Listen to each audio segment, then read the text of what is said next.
รองประธานผู้ประจำการศูนย์กลางแนวราวสั่งชาติได้แถลงข่าวผลสำเร็จกองประชุมใหญ่ผู้แทนแนวราวสั่งชาติทั่วประเทศครั้งที่ 12 ผ่านสื่อมวลชนไปยังประชาชนบรรดาเผ่าได้รับทราบว่ากองประชุมครั้งนี้เป็นเอกสารรับรองเอาคณะกรรมการศูนย์กลางในลาวสั่งชาติสมัยที่ 12 จำนวน250 สหาย เป็นหญิง55 สหาย พระสงฆ์20 องค์ ที่จะกลายเป็นตัวแทนของแนวลาวสั่งชาติเพื่อพร้อมการปลุกระดมความสามัคคีของปวงชนลาวทั้งชาติกองประชุมพวกเขาได้รับฟังการรายงานการเมือง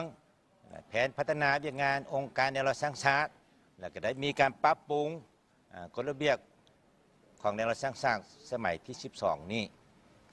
กองประชุมพวกเขาก็ได้รับห้องเป็นเอกสารกันต่อหารายงานการเมืองแผนพัฒนาเรื่องงานแนวรบสร้างชาติใน 5 ปีต่อหน้าได้รับห้องเอากฎระเบียบของศูนย์กลางแนวรบสร้างชาติใหม่ในสมัยที่ 12 นี้พร้อมกันนี้กองประชุมใหญ่ของพวกเขาก็ยังได้เป็นเอกสารรับห้องเอาบรรดาเนื้อในที่สำคัญโดยเฉพาะแมนกองประชุมใหญ่ได้รับห้องเอาบรรดาท่านคณะประจำคือดังนี้ซึ่งประกอบด้วย11 ท่านยิง3 ท่าน1 ท่านศาสตราจารย์ปริญญาเอกกี้แก้วไข่คำพิทูล2 ท่านลาประสงค์นาวงศ์ใส3 ท่านนันบุษดีธนเมือง4 ท่านปริญญาเอกดาเวียงศักดิ์บางวิจิตร5 ท่านนางไสธิดาพรหมวิหาร6 ท่านปริญญาเอกวีรพงศ์ภูมิดวงศรี7 ท่านสุริปัญญารัศสมบัติ8 ท่านไทรอวาเซ้ง9 ท่านคำญาติรัศดาวงศ์10 ท่านนางเพียงพันธ์บุภาพร11 ท่านวันดีจันทร์สุบัติพร้อมกันนี้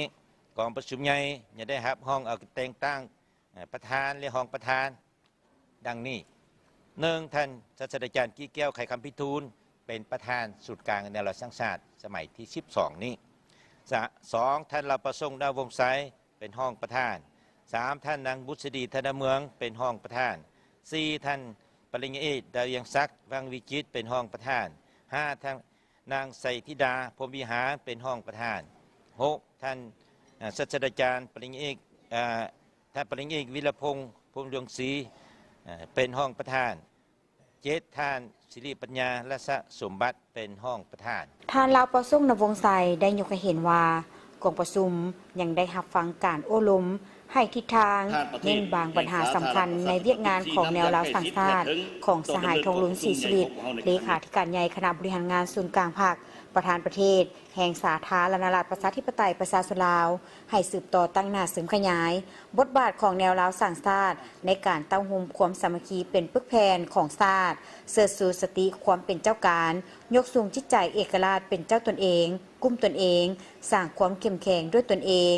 เพิ่มทวีความรับผิดชอบของคนลาวต่อชะตากรรมของประเทศชาติบ่ให้อิทธิกำลังใดๆมามั่งเพและทำลายได้แนวราวสร้างชาติเป็นบรรดาองค์การจัดตั้งการเมืองสังคมต้องยกสูงความรับผิดชอบในการเสริมขยายบทบาทติดตามกฎกาเสียงสะท้อนของสังคมในการผันขยายและจัดตั้งปฏิบัติแนวทางนโยบายรัฐธรรมนูญกฎหมายและระเบียบการต่างๆของรัฐกองประชุมยังได้รับห้องเอากระแต่งตั้ง7 ท่านที่บประจำการซึ่งมีรายชื่อดังนี้1 ท่านนั้นแสงเดือนราชจันทบุรีเป็นห้องประธานบประจำการท่านนั้นอินลาวานแก้วบุญพันธ์ห้องประธาน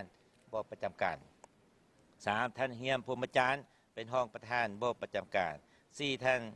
ศาสตราจารย์ปริญญาเอกอดพงศวรรณเป็นห้องประธานบประจำการ5 ท่านยงจันทรศรีเป็นห้องประธานบประจำการ5 ท่านผู้วงพามิสิทธิ์เป็นห้องประธานบประจำการ7 ท่านเตื้อยสมชัดเป็นห้องประธานบประจำการเลือกตั้งเอาประธานเรียบรรดาห้องประธานกัวกาของศูนย์กลางแนวรบสร้างชาติคือ1 ท่านนายไสธิดาพรหมวิหารเป็นประธานกัวกาของศูนย์กลางแนวรบสร้างชาติ2 ท่านนายเพียงพันธ์บุภาพรเป็นห้องประธานกัวกา3 ท่าน จักรพันธ์พงษ์ดลักษ์เป็นห้องประธานกัวกา4ท่านดัวท่อซึ่งฟงยงนูเป็นห้องประธานกัวกา5ท่านภูมิลายแสงคำพรเป็นห้องประธานกัวกาโอกาสนี้ทานห้องประธานผู้ประจำการศูนย์กลางแนวลาวสังชาติได้เรียกร้องมายังบรรดาทานกรรมการศูนย์กลางแนวลาวสังชาติแนวลาวสังชาติทุกขั้นพนักงานสมาชิกพรรคทหารตำรวจประชาชนบรรดาเผ่าศาสนาสั้นคนต่างๆทุกเพศวัยองค์การจัดตั้งสังคมรวมทางพี่น้องคนเสื้อชาติลาวที่อาศัยอยู่ต่างประเทศและชาวต่างดาวที่ดำรงชีวิตพวมทำมาหากินอยู่สาธารณรัฐประชาธิปไตยประชาชนลาวจงพร้อมกันเสื้อสู้น้ำใจหักชาติเพิ่มทวีความสามัคคีปองดองให้เป็นปึกแผ่นแน่นหนาเสริมขยายมูลเสื้อแห่งความดุมันขยันเพียรและหัวคิดประดิษฐ์สร้างเพื่อสุมถูกสติปัญญาและเหือแหงเข้าในการปกปักรักษาสร้างสาและพัฒนาประเทศชาติให้มีความรุ่งเรืองสิวิไลก้าวขึ้นตามจุดหมายที่วางไว้อย่างนักแน่น